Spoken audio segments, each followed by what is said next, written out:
The UK's political landscape is heating up as discontent brews within the cabinet ahead of Labour's first budget in 14 years.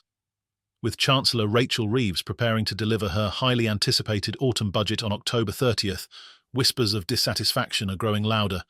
Baroness Harriet Harman, a Labour peer and host of Sky News' Electoral Dysfunction podcast, has made it clear cabinet ministers must accept the painful cuts and stop complaining. Harman, a former minister and deputy Labour leader, didn't mince her words. She reminded ministers that collective responsibility binds them to government decisions, particularly when it comes to navigating the nation's fiscal crisis. In the days leading up to the budget, some ministers have gone behind Reeves's back, appealing directly to Prime Minister Sir Keir Starmer to soften the blow of impending cuts. But Harman has one message for these discontented ministers. You knew what you were getting into. Before we dig deeper into this escalating drama, make sure to hit that like button and subscribe to stay updated on the latest political developments. Now, let's break down the story behind the scenes. The backdrop to this internal cabinet crisis is Labour's monumental task of plugging an ever-growing hole in the UK's public finances.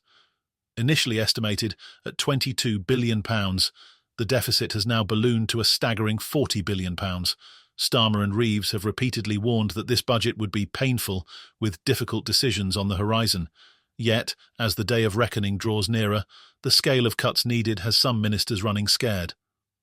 The Ministry of Housing, Communities and Local Government, the Department for Transport, and the Ministry of Justice are among the departments expressing the most concern. The ministers running these departments are reportedly alarmed at the depth of the cuts being proposed to fund public sector pay rises and other spending priorities. With tensions rising, it seems Number 10 has become the last port of call for ministers seeking reprieve from the Treasury's austerity measures. But Baroness Harman is having none of it. On her podcast, she emphasised the principle of collective responsibility. If you're in the cabinet, you've accepted that responsibility. Nobody forces them to be in the cabinet, she said, alluding to the fact that these ministers knew full well what Reeves and Starmer had been saying in the lead-up to the election. They have bought into that by accepting a cabinet position, and they should accept collective responsibility. Adding fuel to the fire, Harman hinted that Starmer might need to be ruthless in dealing with ministers who have leaked their dissatisfaction to the media. We've had a bit of a discussion about whether it's right to call Keir Starmer ruthless, or whether we should say he's determined, committed, purposeful. I think he will be ruthless when he knows, as he inevitably will, who's been leaking, Harman remarked.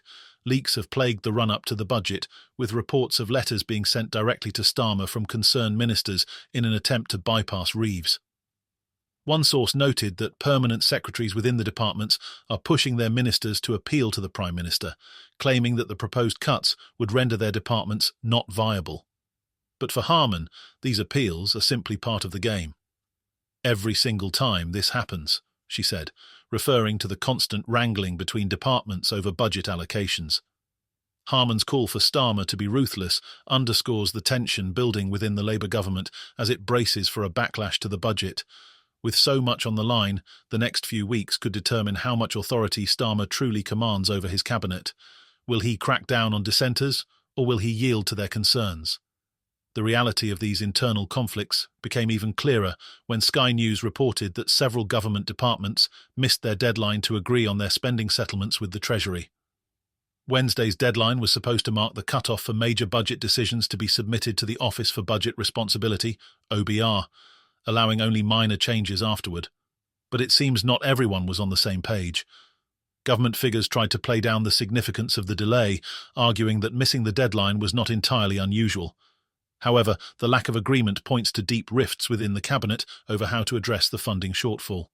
Ministers are increasingly worried that the Treasury's demand for cuts to fund pay increases and other spending priorities will have long-lasting consequences for their departments. One source within the government noted, "The whole of Number 10 is focused on the budget at the moment, and there isn't much bandwidth for anything else.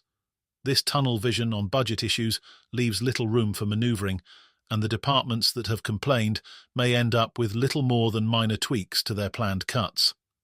Meanwhile, another significant political development is unfolding as Foreign Secretary David Lammy prepares for a delicate diplomatic trip to China.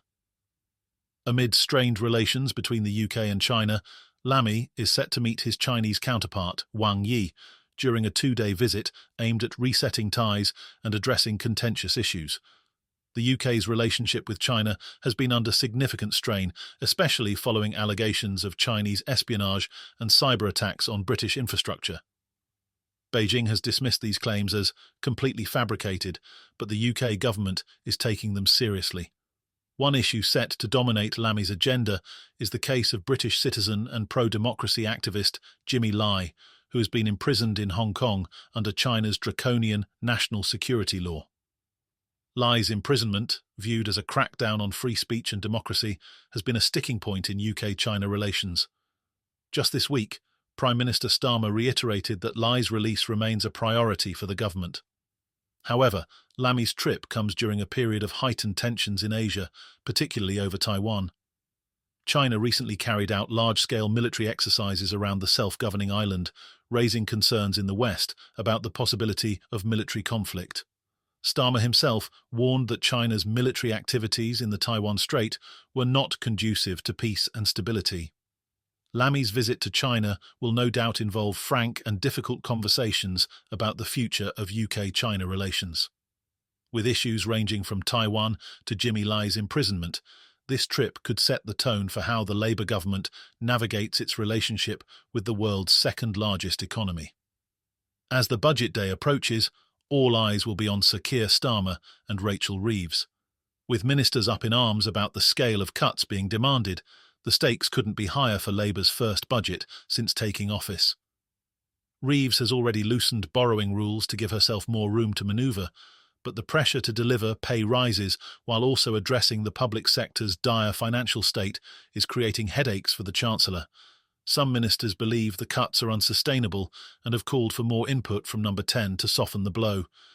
The Treasury is still demanding cuts this year and next, despite significant pay rises in the pipeline, leading to accusations that the government is simply digging a hole that it will have to fill later.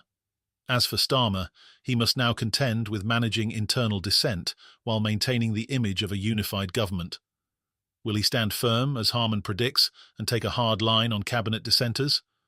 Or will the pressure of keeping his top team together force him to compromise? One thing is clear, the next few weeks will be crucial for the Labour government's future. Stay tuned as the drama unfolds. Don't forget to hit the subscribe button and stay informed on the latest political news.